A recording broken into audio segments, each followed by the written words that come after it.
Now that was not too shabby of a show. Ladies and gentlemen, do not adjust your set.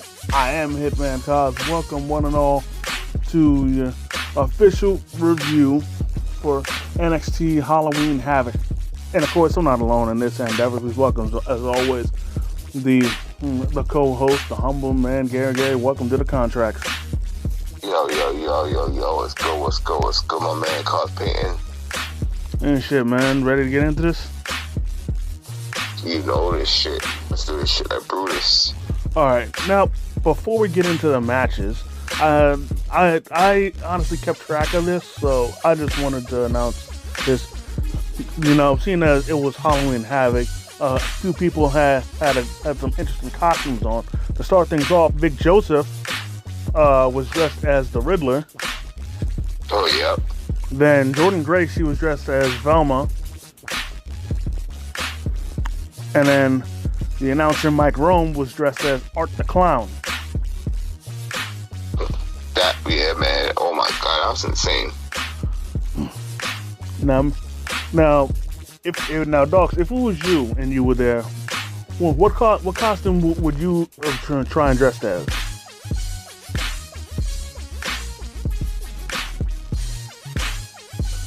Well, yep. No, I'm saying. No, I'm saying if that were you at Halloween Havoc, and you could, and you tried to dress up in a costume, what costume would you wear? The costume I would wear would be maybe one of the Spider-Man ones. Like someone from Spider-Man or Spider-Man period? Either way. Now, me honestly, I think I'd want to dress as the Joker, and like the specific Joker I'm talking about is like it's the one from the animated series that had the dreads. Because the way I see it, I have dreads. That Joker had dreads. All I got to do is dye my shit green and you know, get a purple suit and I'm good to go. You know what I'm saying? Yes, sir. I understand, my man.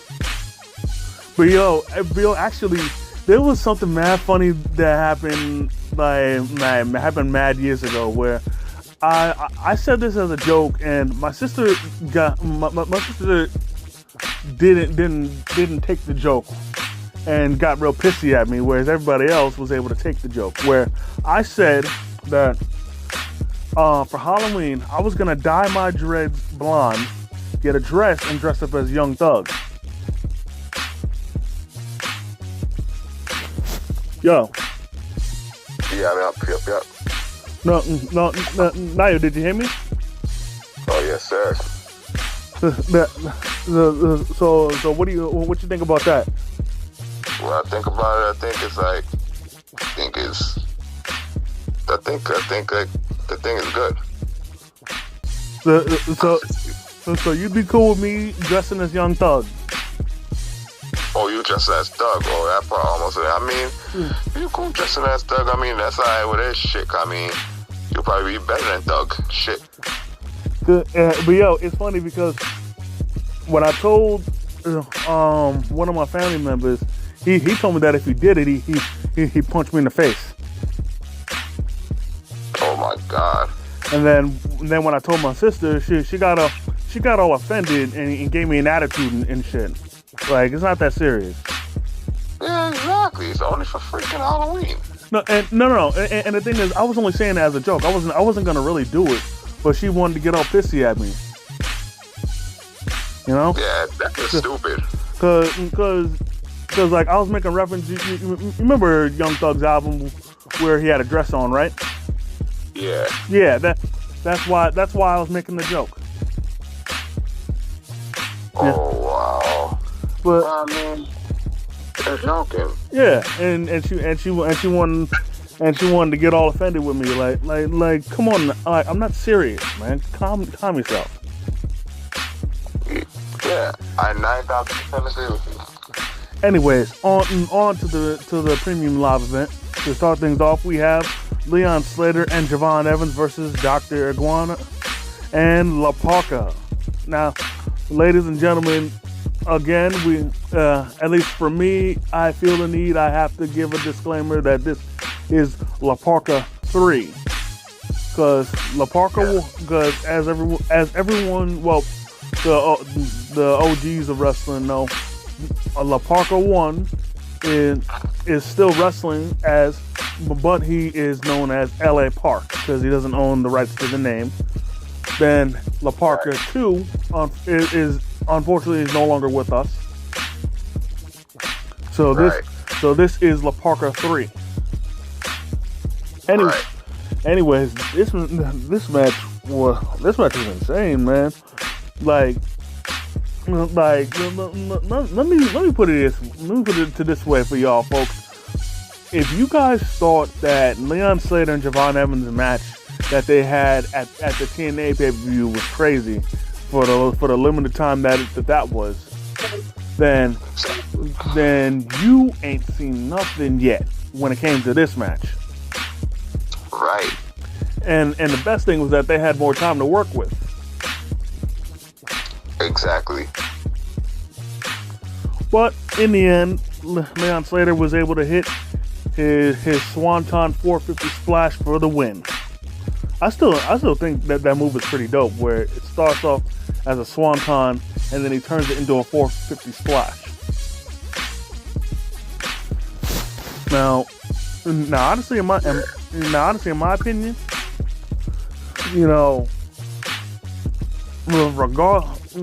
personally, I feel he needs to lose the X Division title first, but Slater and Evans should definitely stick to being a tag team together because they have great chemistry. And they really do. And they're both able to, you know, and like they both can relate to. Honestly, they both are honestly. I don't want to call them brothers from other mothers, because that phrase has been so overused. But like, you know, they just seem like their segments. You know, they're just so natural together. You know. Yeah. No. But anyways, moving on, we have Ethan Page defending the North American title against El Hijo del Dr. Wagner Jr. Now, I need to emphasize this because these fools, especially Mike Roma on the mic, need to understand it's not pronounced Hio, it's Hijo. You know? Hijo, meaning son. Come on now. Right. I took Spanish for 2 years. Sure, I only know basic phrases, but one of the basic phrases is son, which is hijo. Come on now. Anyways, well, and also when it comes to this match, all y'all AEW loyalists and whatever, get your fucking head out of your ass. Cause I couldn't count how many times I've seen so many fucking dumbasses who watch only AEW had the nerve to say that Ethan Page was fucking ripping off Darby Allin with his half face paint. Shut the fuck up, man. Just cause his shit was a half skull and shit doesn't mean he's trying to be like fucking Darby Allin. Neither are mind y'all idiots that in Mexico, specifically, Halloween is known as the Day of the Dead, even though it's mainly November 1st, I think. But even still, it's the Day of the Dead. And one of the prominent things when celebrating the Day of the Dead is skulls. And also neither are mind y'all idiots that he had the maple leaf on his forehead. Well, half the maple leaf. Because number one, he's Canadian, and two, he was mocking El Hijo del Dr. Wagner Jr. Come on. So, like, seriously, man, shut the fuck up. Anyways, on to the match. There was, I don't know if you noticed, Humble Man, but there was some special lighting for the match.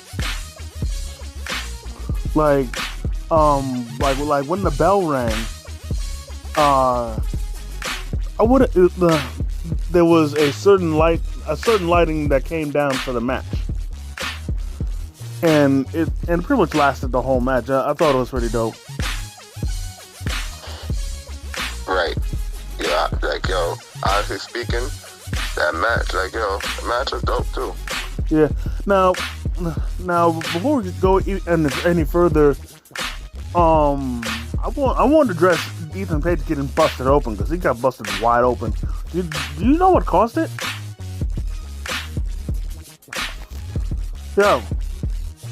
Yeah, I mean, like, yo, honestly, that match. No. I'm saying, do you know what caused Ethan Page to get busted open?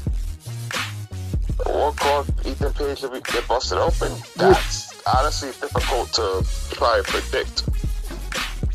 Cause I don't know whether Wagner hit him in the head with something, but like he got busted open badly, yo. Yeah, he did. So that's difficult to predict what it was. Like, I can't even tell. Yeah, that don't matter. Anyways, there were some pretty dope spots, but before we mention one of the spots, I have to bring up the very disrespectful moment that Ethan Page did that honestly I expect no less from a disrespectful prick like him, where he ripped Dr. Wagner's mask. Oh shit.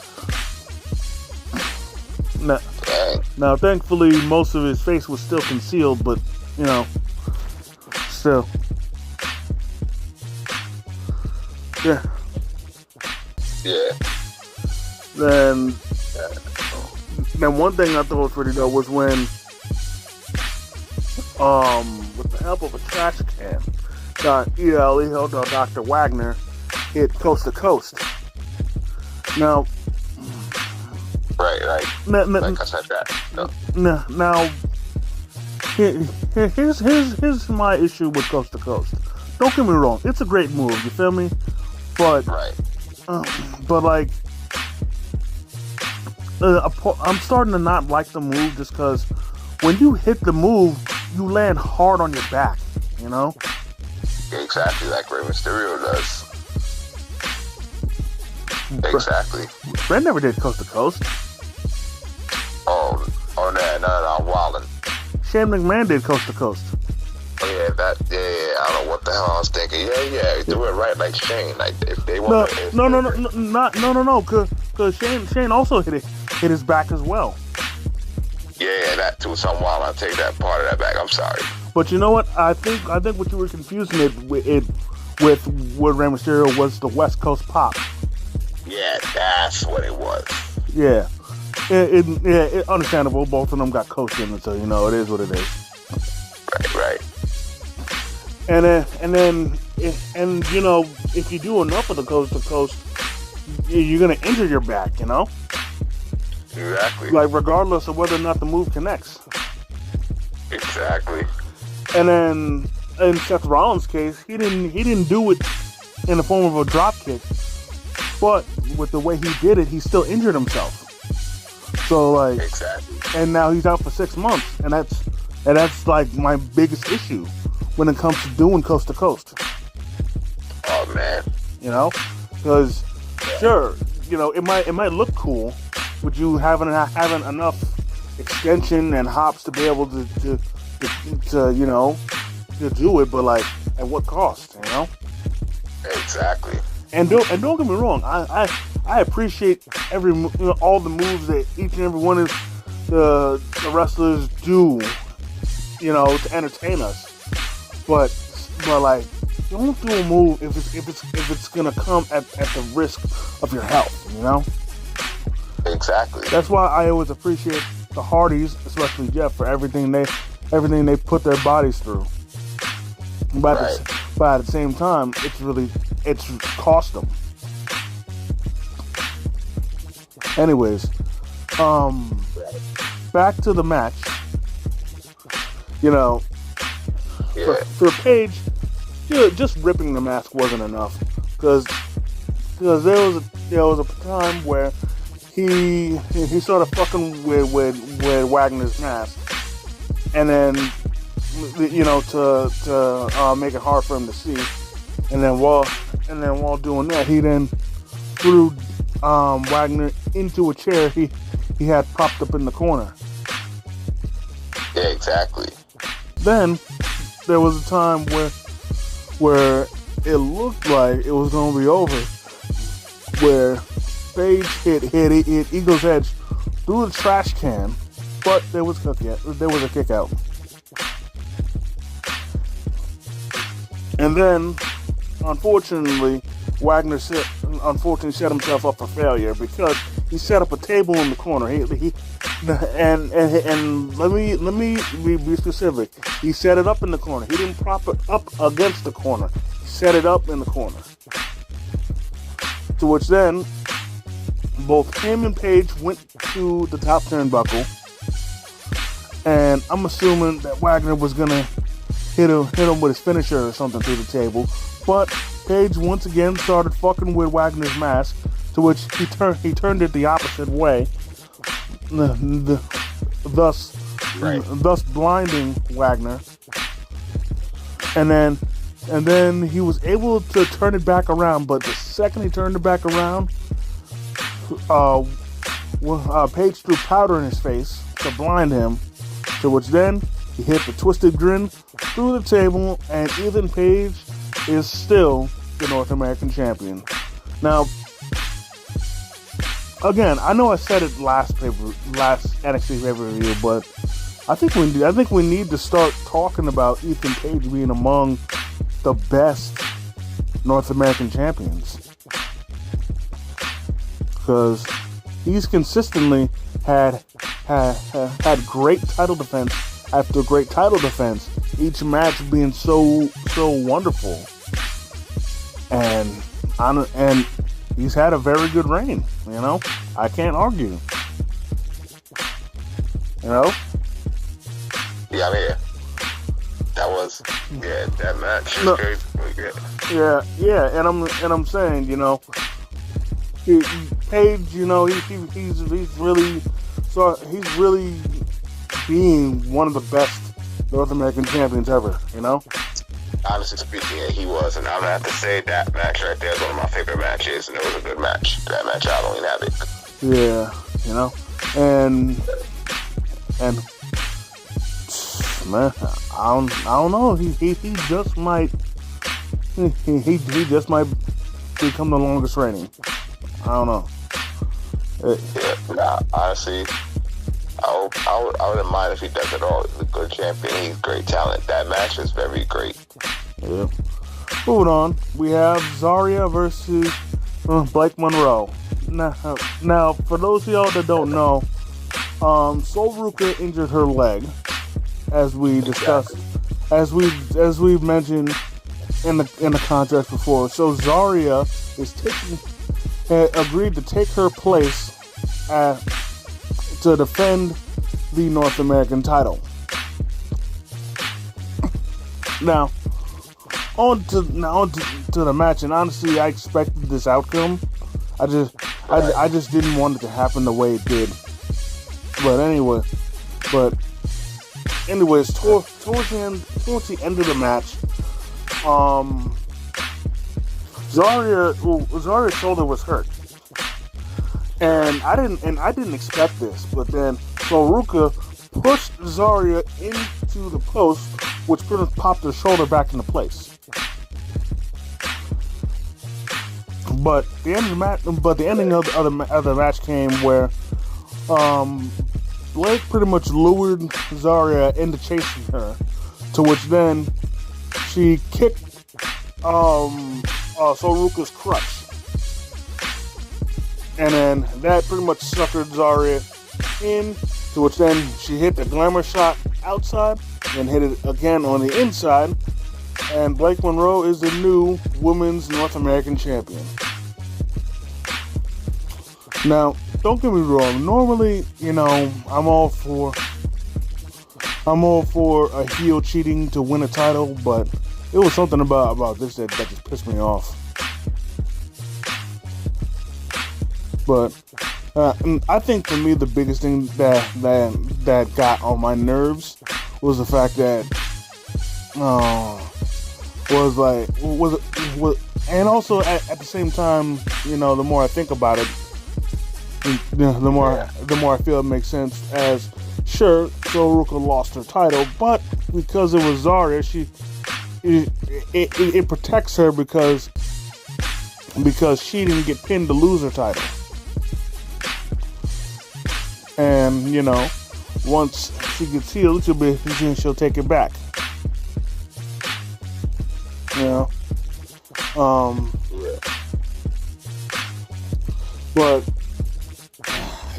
But honestly, Blake just doing what she did in order to win it.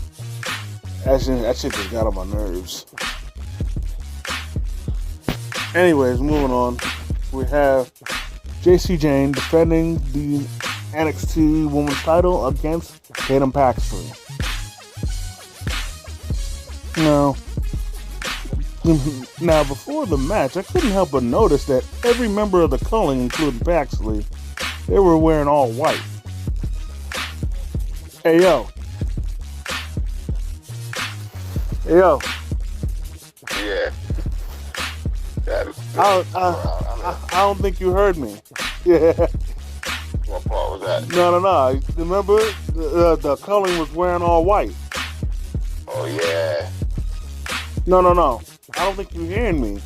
The Culling is wearing all white. Oh yeah. I'm hearing you.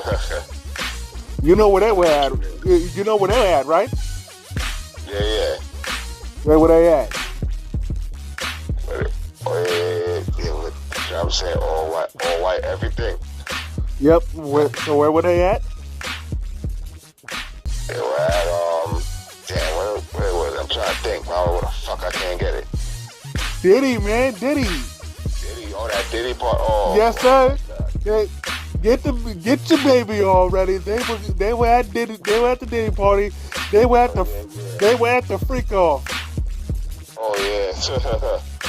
Tatum Paxley and Izzy Dame were taking it from all comers. Word.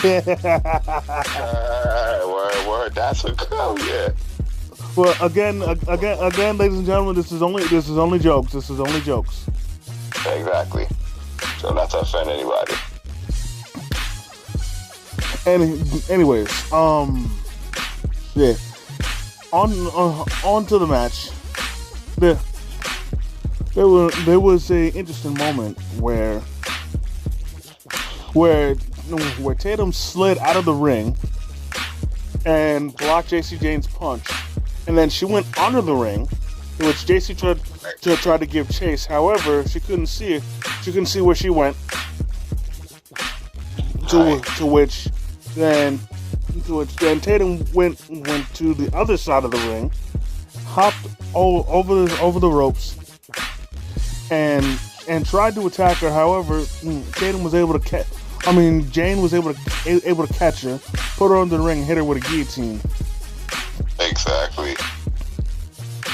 That's right. Then things really turned up as the outside parties got involved, in which Laney Reed hit a diving crossbody onto Sean Spears, and I forgot the other cat's name. But anyway, after she hit that, then Izzy Dame hit Laney Reed with a big boot. Then Fallon Henley hit Izzy Dame with the 619, and then eventually the ref couldn't take it anymore and gave everybody the boot.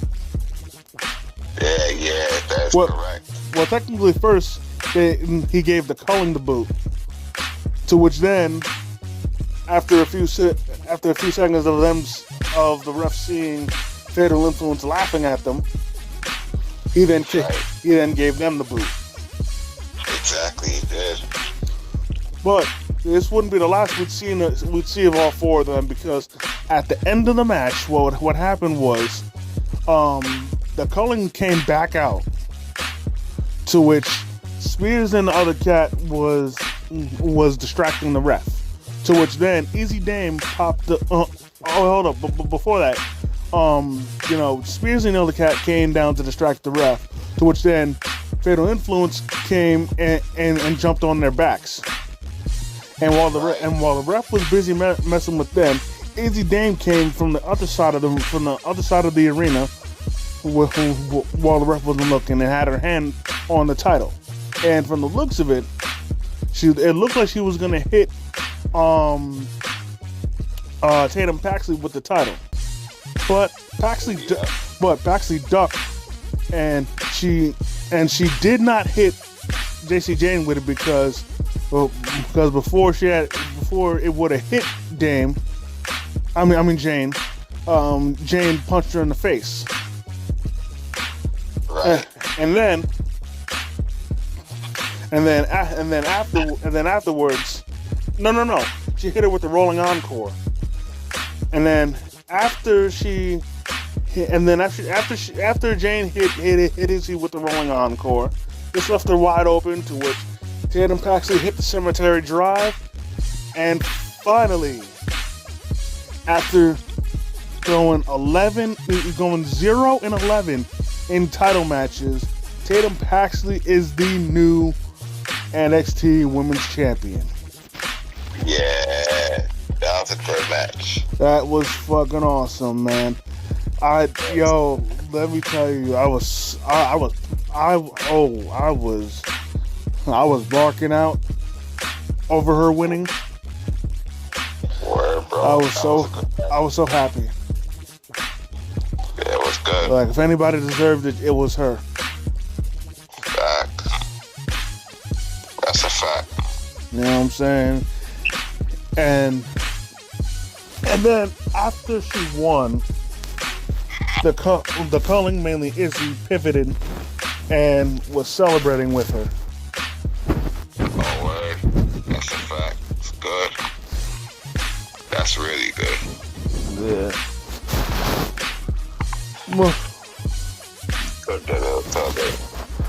Moving on, we have the Broken Hardys versus Dark State for the NXT Tag Titles.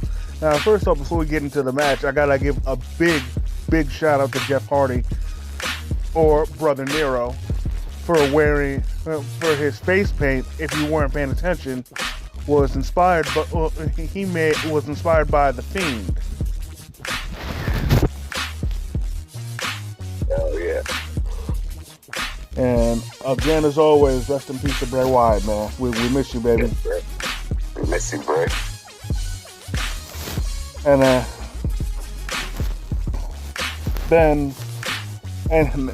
now, anyways, because it was no DQ, pretty much all four members of Dark State were fighting.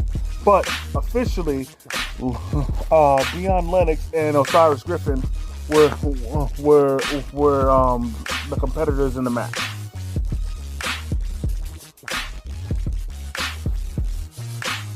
And there's some pretty dope spots. First off, Matt hit the twist of fate to Deion Lennox while Lennox had his head in a chair. Yep. And then Jeff hit Osiris Griffin with a suplex through a table. But one of the craziest spots was when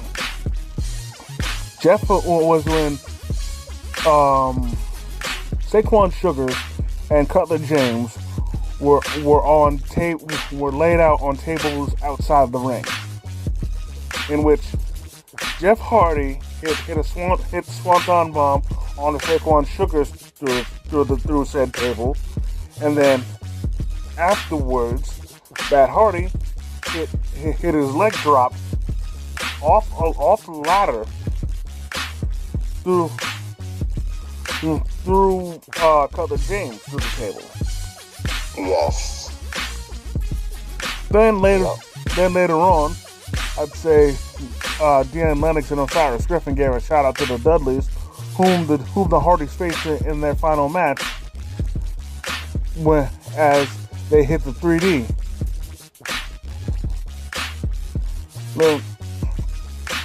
Yeah. Then, a little further, Deion Lennox Deion Lennox showed off his hops as he leapt over the barricade and hit Matt with a crossbody.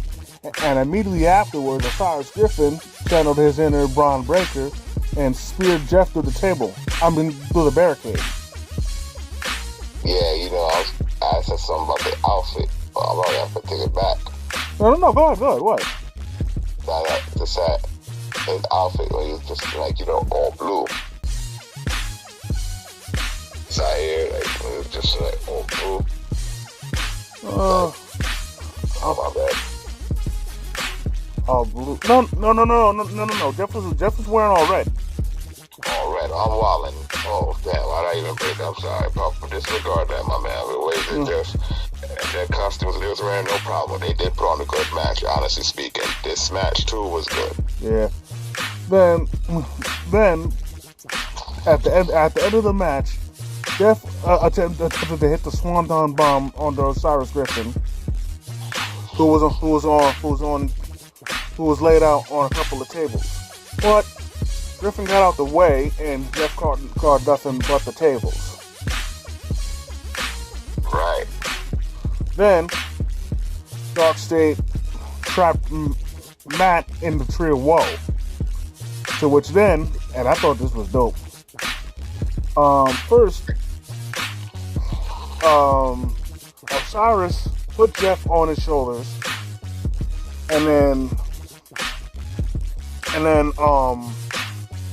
Deion Lennox climbed on the ladder, leaped over the ropes to hit, and they hit the Doomsday device through the table, and Dark State is once again NXT Tag Team Champions.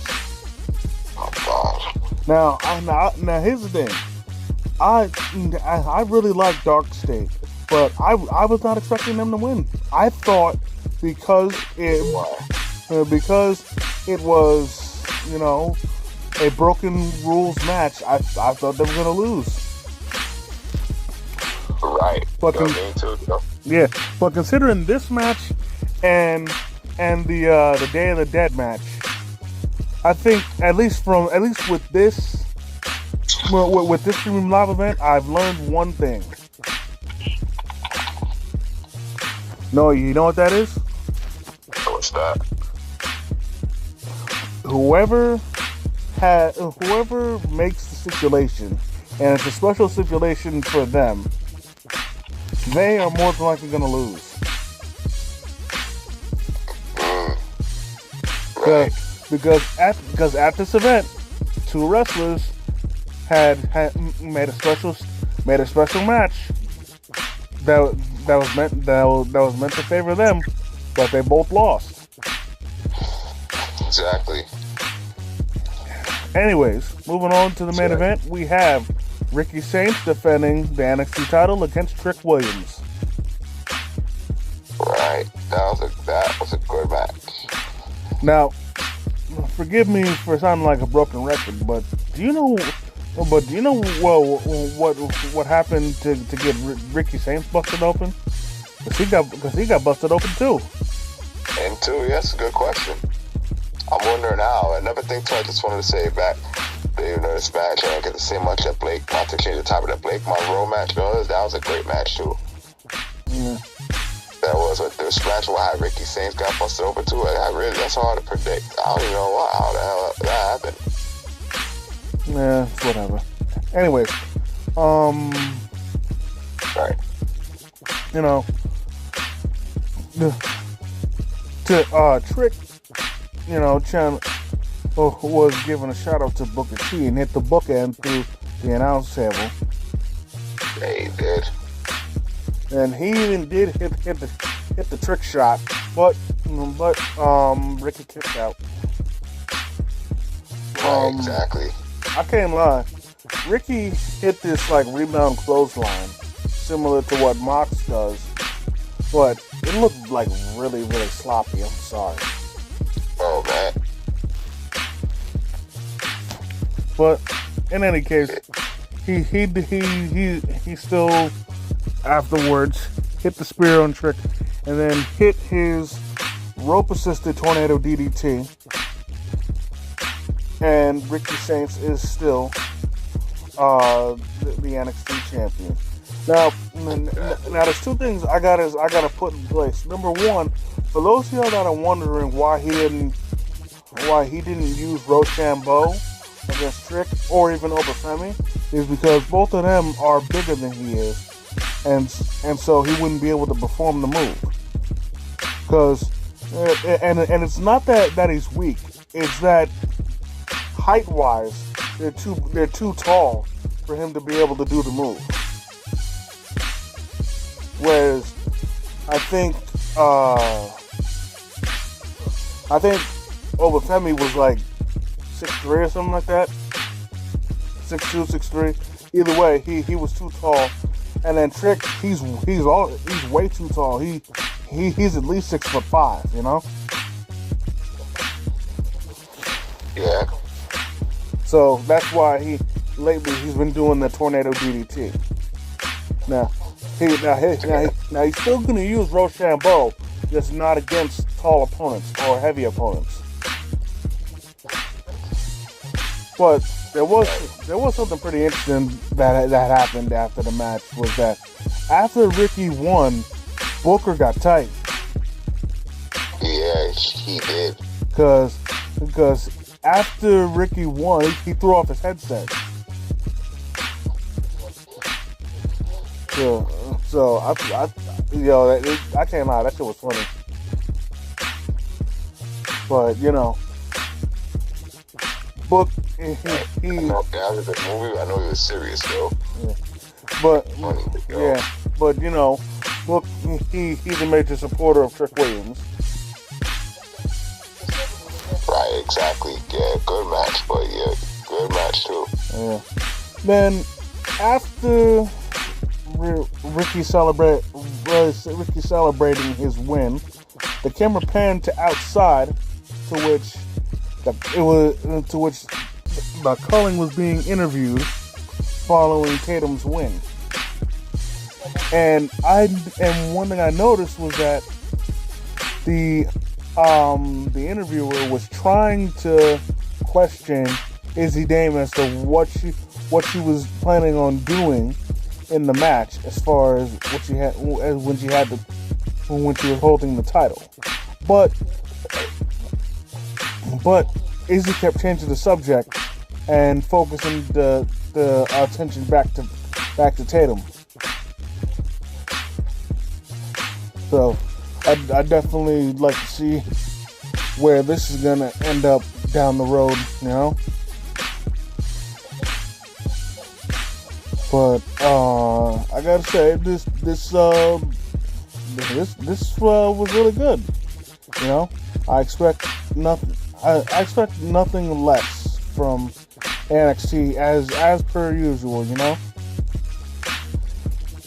they